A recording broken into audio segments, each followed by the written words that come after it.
velkommen til sløjdlokalet Østerskole. I dag vil jeg vise jer, hvordan man laver alle de her dyr. Og man kan for eksempel lave en hvalrosse, en and, en gris og en abe. Og i dag skal vi så lave en ugle. Hej, og i dag der skal vi lave en ugle. Og jeg vil lige præsentere de ting, vi skal bruge. Vi skal bruge en boremaskine, nogle dykker, noget træ, nogle støvler, lidt bord, et spadebord og et stemmejern, en kniv, en hammer og en bidtang, en sav, en knippel, en brænder. Det er alt de ting, vi skal bruge til at lave. Så er det første step, der skal vi lave kroppen lige her. Vi starter med at tage træet, og så skal vi spænde fast. Så tager vi saven.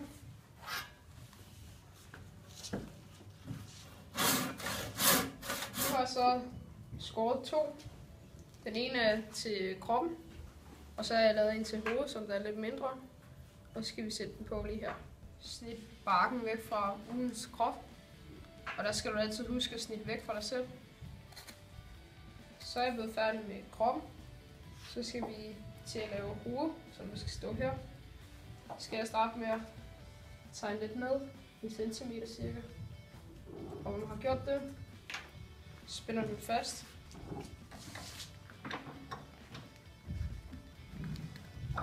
Så tager du en fin tændet sav.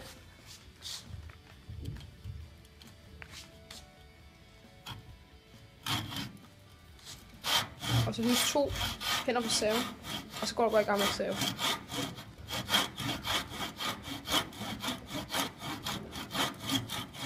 Så har jeg startet med at save lige ned her.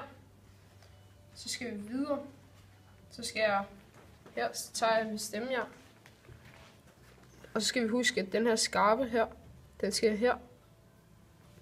Væk fra sig selv. Stiller vi den her. Så tager vi knippen. Og tager vi den anden side. Og så har jeg altså fået lavet det færdigt. Så skal vi videre. Så skal vi i gang med at lave øjnene. Så skal vi i gang med at lave øjnene. Og til det der skal vi bruge et spadebord og en boremaskine. Og så går vi bare i gang. Vi starter med at sætte det fast i høvlebænken.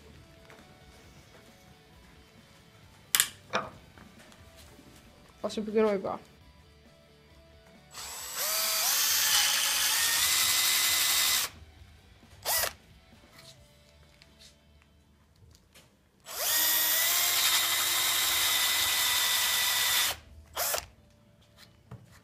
Og så er vi så færdige med det. Så skal vi i gang med at lave øjnene helt færdigt.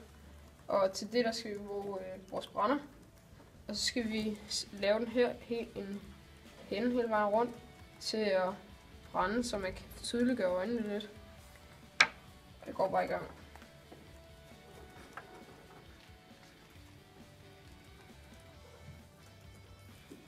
I gang med at lave en næbe, og til det der skal jeg bare bruge en lille klods. Og så spænder vi det bare fast.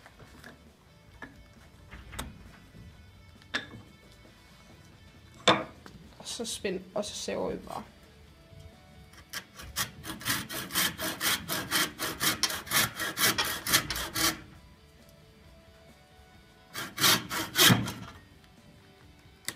Og så er vi færdige. Så skal jeg så i gang med at sætte næbet på hovedet. Og til det skal du bruge en lille dykker. Og så skal du så slå den halvvejs i. Nu har jeg så sat dykkeren i hovedet. Og så skal jeg tage dykkerens hoved af. Sådan. Og så tager vi lim. Tager lim her. En lille bitte smule. Så tager vi den spidse side opad. Sætter den på her. Og så hammer vi bare. Og så tager vi lidt lim af, som der bare lige er røget lidt ud. Og så har vi så lavet næbet. Nu skal vi så sætte hovedet på kroppen. Og til det skal du bruge en døvel og en boremaskine. Så sætter jeg så min krop på høvlebænken.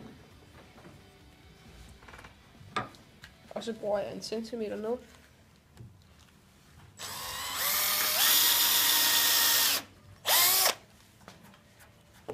Og så putter jeg lidt lim i.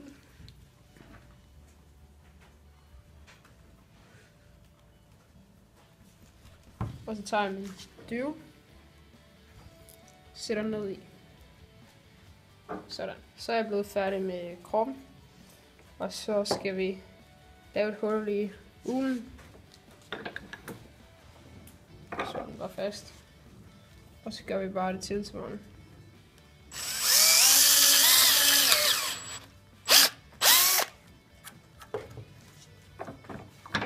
Og så sætter vi den på kroppen. Men vi skal lige huske noget lim.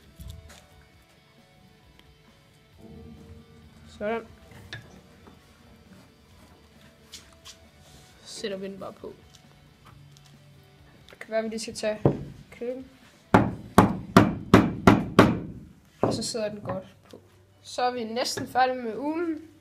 Og vi skal bare sætte vingerne på kroppen. Så det der tager du lige lim. En lille streg her. Sætter den på. Tager du en hammer og en dykker. Sætter du næsten lige over midten. Så begynder du bare at hamre. Nu er så blevet færdig med min hule. Den kan vi så stille til pynt eller et eller andet. Og så vil jeg gerne sige tak fordi I så med, og jeg håber det har været en lærerig video. Og så kan I selv udforske og se om I selv kan lave en.